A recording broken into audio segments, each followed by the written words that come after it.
In deze extra lange oertocht zoeken we hoe de transport naar het Ameloon dwars kan. Het is een vierwielige vrachtfiets met een zithouding zoals in een auto voorop. Er zijn hier 65 horecabedrijven en we willen het allemaal voor 11 uur hebben. Dat wordt wel heel erg moeilijk. Je zou denken dat de concurrentie net al te grut is, dat het duurder is om te leveren op een eiland.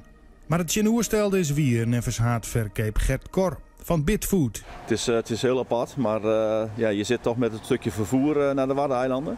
Maar ja, iedereen wil schijnbaar toch heel graag op de Waddeneilanden leveren. Dus de concurrentie is wat dat betreft moordend. Dat gegeven zit natuurlijk wel een beetje heeks op het verdwarszamen van het vervier. Ja, dat klopt. Dat is ook zo. Dus en als je het echt, ja, als het duurzaam moet, ja, dan moet je ook zorgen dat in ieder geval dat die auto vol is. En niet dat je met een derde van de vrachtwagen gaat rijden. Ja. En daar is af en toe, met name in het laagseizoen, is dat natuurlijk best wel lastig. Ja, wij zijn 2 studenten van de Rijksuniversiteit Groningen en doen onderzoek samen met Wagenborg. En wij gaan kijken naar hoe de transport richting en op Ameland toekomstproef kan worden gemaakt. Voor onze master zijn we aan het afstuderen en wij hebben nu een weekje op Ameland staan. Dat hebben we voor de boeg. En we gaan inderdaad verschillende partijen spreken, verschillende stakeholders hier op het eiland. En dan gaan we eigenlijk proberen in kaart te brengen hoe de huidige situatie is, dus de huidige goederenstroom. En uiteindelijk willen we dan in kaart gaan brengen hoe de toekomst eruit moet gaan zien volgens de wensen van de stakeholders. Momenteel is de status natuurlijk ook dat Rijkswaterstaat elke dag baggert. Dat kost natuurlijk 1 heel veel geld en is nummer 2 heel slecht voor het milieu. Ja. Dus dat gaat op een manier veranderen. De vraag is hoe. En wij zijn ook bezig met toekomstige scenario's te ontwikkelen van stel er moeten kleinere boten komen van wat voor effecten heeft dat op het transport op en naar Ameland. Zulke dingen gaan wij in kaart brengen deze week. We gaan nu straks de fiets ophalen, dan gaan we naar ons appartement toe. En dan, ja, dus we hebben vandaag nog een redelijk rustige dag, gaan we meer data-analyse doen. En verder de week gaan we dus op pad. Op naar de gesprekken. Joris en Ivar zullen bezieken of er ergens raakvlakken binnen om het wat dwarsamer te meidjen. De eerste afspraak is bij de Spar in Ballum. Maar zou dat dan bijvoorbeeld voor u ook belangrijk zijn? Nee, dus voor mij op zich maakt het niet uit natuurlijk. Als ik mijn handel maar op tijd krijg. En dat is eigenlijk dus dan kan je hiervoor minder punten aangeven? Ja, dan kan je daar minder punten aan geven. Ja. Dus kijk, vast gezicht voor beschordering. Ja. Ja, bij ons is een kwestie van het wordt uitgerold uit die vrachtauto en ze gaan weer. Ja, het is dus voor jullie minder relevant. Ja, het is voor ons niet relevant. Maar dat zijn dus mooie dingen die we graag terug zouden willen zien. Ja, nou, maar dan kunnen het als je liever wat meer in rust doet. Dan ja, deze moet ik even... mail je deze? Ja, dan kunnen we deze. Joris en Ivar werken mij een scorekaart en hier kunnen respondenten dan invullen wat ze belangrijk vinden of juist net.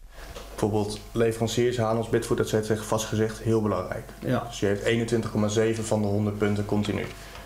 Als we dan kijken bijvoorbeeld naar de ontvangers ervan, vastgezicht is tot nu toe, dus voorlopige data, vastgezicht heeft maar 5%. Dat is natuurlijk een heel groot verschil in tussen wat de perceptie is van de leveranciers en wat de ontvangers is. Dat is natuurlijk hele nuttige informatie om te zien. Ja.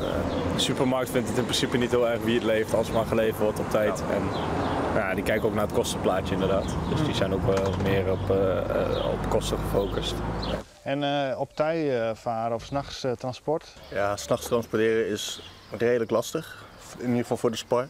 Omdat zij gewoon simpelweg worden beleverd om 6 uur vanuit de Spar. Vervolgens wordt het overgezet naar Ridder en de Vries. Dus ja, om 4 uur 's nachts een boot laten gaan heeft geen nut, want de vracht is er simpelweg nog niet. Dus daar zit er niet echt, in dit geval, geen ruimte voor speling. Er is een grut verskaat om belangen. Net makkelijk om dat te verorien. Nee, en er zijn redenen waarom logistieke partijen, of het nou de leverancier is of de logistieke dienstverlener, graag dingen in de hele keten onder eigen controle houdt. Er gaat van alles en nog wat gebeurt er op zo'n dag. En dan word je gebeld door de leverancier of de ontvanger van waar zijn mijn spullen. En als je dan alles in eigen controle hebt, dan is het vrij makkelijk om te zien waar is het misgegaan. En dan kun je makkelijk weer de dienstverlening op orde brengen. Dus, en op het moment dat je gaat samenwerken tussen verschillende partijen, moet je dan opeens allerlei afstemmingen met elkaar gaan doen over waar spulletjes zijn gebleven of hoe je dit kan oplossen, een bepaald probleem wat is ontstaan.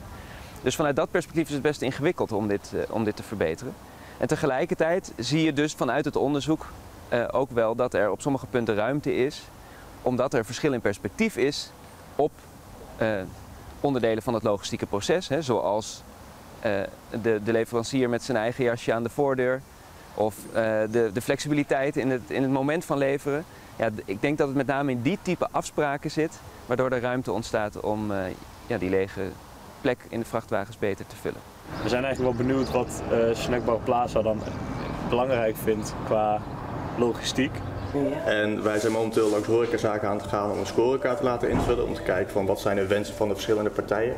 Ja. En we zouden ook graag willen om hier nieuwe informatie over op te doen. Dus zou u bereid zijn om de scorekaart ook te willen invullen? Ja, zeker. Geen probleem. Annelies Kok van de Borkerij vindt het wichtiger om de vracht heel betier te krijgen. Om 6 uur mois zien Stefan in de rif van de dij. Nog liever dan een persoonlijk contact met een eigen chauffeur. Ja, nou ja, je hebt natuurlijk wel contact met de chauffeur nu, die het brengt en noem maar op. En als er wat is, of als hij tijd heeft of zij, dat je wel een kopje koffie met ze drinkt natuurlijk. Maar ja, als het op een zaterdag 9 van de 10 heel vaak druk is en wat ik zei, er staat hier om 12 uur een grote vrachtwagen te brullen met de koelmotoren aan. Ja, daar wordt niemand vrolijk van natuurlijk op dat moment. Nee. Maar ja, en als dat om 6 uur 's ochtends is, ja, dat zullen de buren misschien niet altijd even prettig vinden. Maar ik denk dat het wel een stuk rustiger in het dorp. En mensen gaan zelf ook fietsen en even naar de supermarkt als er hier dan zo'n grote truck staat en de bus moet er weer langs. Ja, dat heb je 's ochtends, is het minder druk. Dus ik denk uiteindelijk dat dat wel voordeliger is. Fabian Kok vindt een vaste chauffeur voor zijn bedrijf wel van belang. Kijk, wij hebben onze keuken hier is boven. Dat gaat allemaal via een goederenlift naar boven. Dan is het belangrijk dat de chauffeur weet hoe dat werkt. Dat niet elke keer hoeft uit te leggen. We hebben ook goede afspraken. Hè? Dus de chauffeur zet ook de spullen goed in de koelcel, de vriescel. Dat is allemaal heel goed geregeld. Als je dat dan elke keer een andere chauffeur, dan zou je dat elke keer weer opnieuw moeten uitleggen. Erbij moeten wezen en noem maar op. En dat gaat nu eigenlijk heel soepel en vlot. Dit is weer zo'n voorbeeld waarvan ik denk, hier hebben de partijen een heel goed punt. Dus als je dit op dit moment als dienst levert, tot helemaal in de koelkast van de ondernemer, ja, dat is een hele duidelijke beperking om dingen dan anders te doen en met een steeds wisselende chauffeur of met een chauffeur die de klant niet goed kent naar zo'n eiland te gaan. Tegelijkertijd kun je er in dialoog achter komen met de ontvanger erbij, met de logistieke dienstverlener erbij als die er is en in ieder geval met de leverancier erbij. Dat misschien wel een dienst is die helemaal niet altijd nodig is of die niet altijd gewaardeerd wordt of die ook op een andere manier invulling kan krijgen dan nu gaat. En daardoor ruimte creëren om het logistieke proces efficiënter te maken. Joris en Ivar heb ik informatie van de rederij kregen hoe vol de schepen per uur en per dag zitten. Dat er nog redelijk wat ruimte over is, mits het maar beter wordt verdeeld over de week. Of over tijden. 7:15 zit vol, maar die van 9:30 zit maar voor 8% vol. Dus als het niet per se nodig is om 7:15 te nemen, en je kan die van 9:30 nemen, scheelt dat ontzettend veel ruimte op de boot. Dus ik zou ook in theorie in de toekomst met kleinere boten kunnen varen. Ja, dan kunnen we de pieken afvlakken. Ja, maar een bouwmateriaal, is dat nodig om 7:15 weg te laten gaan? Dat is de vraag. Dat zou bijvoorbeeld ook in die van 9:30 kunnen. Nou, we hebben laten zien in het onderzoek waar er ruimte zit, ook op het gebied van afvaarten, wanneer er nog wel ruimte is en wat er zou gebeuren als het aantal afvaarten moet verminderen. En dan moet je dus vooral naar die verschillende logistieke modellen kijken en dan zie je dat een aantal van die modellen die ik net noemde, vooral degene met een hub op het land of met een hub op het eiland, ja, die biedt meer ruimte om uiteindelijk ook op die overvaart gebundeld te leveren en dus die ruimte beter te benutten. Eerlijk gezegd geloof ik daar niet zo in. Nee? Want ja, je moet toch het van A naar B vervoeren. Ja. Dus ja, als het van A naar B en het moet op die boot, ja, dan kan je net zo goed doorrijden naar het land zelf. In plaats dat je het eerst weer ergens hier op het eiland in een loods of weet ik wel, op een hub gaat neerzetten.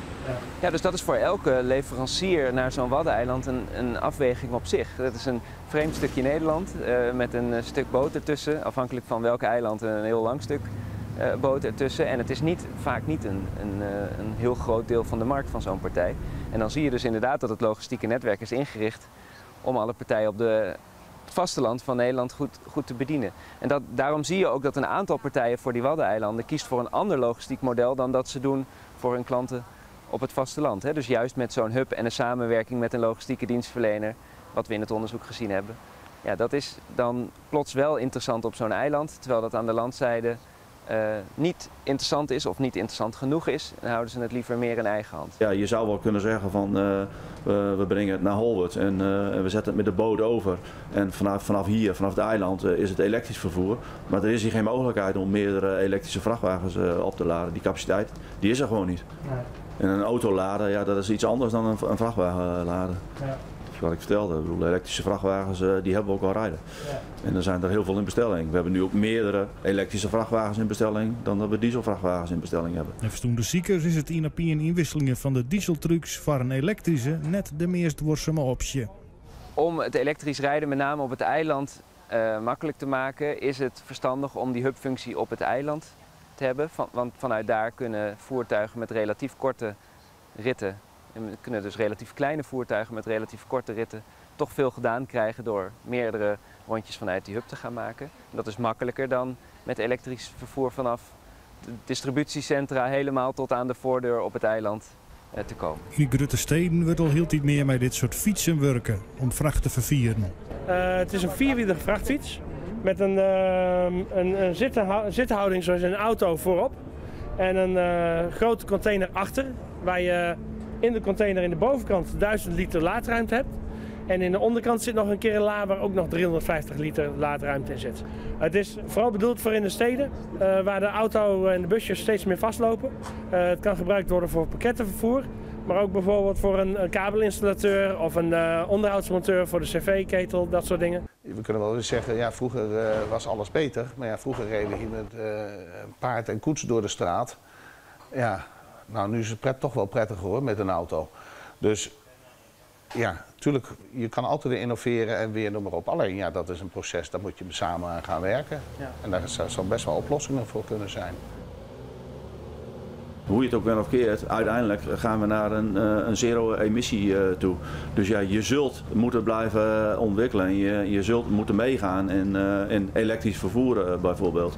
En ja, je hebt natuurlijk ook nog wel andere alternatieven, zoals waterstof. Alleen ja, een waterstofvrachtwagen is gewoon verschrikkelijk duur in aanschaf. Dus, Tegelijkertijd zie je dus ook dat op het moment dat er een noodzaak ontstaat, bijvoorbeeld zoals je net schetste over de minder ruimte op de boot, omdat er minder afvaarten zijn, ja, dan is de logistieke sector ook wel weer zo innovatief om daar dan wel met zo'n samenwerking uit te komen.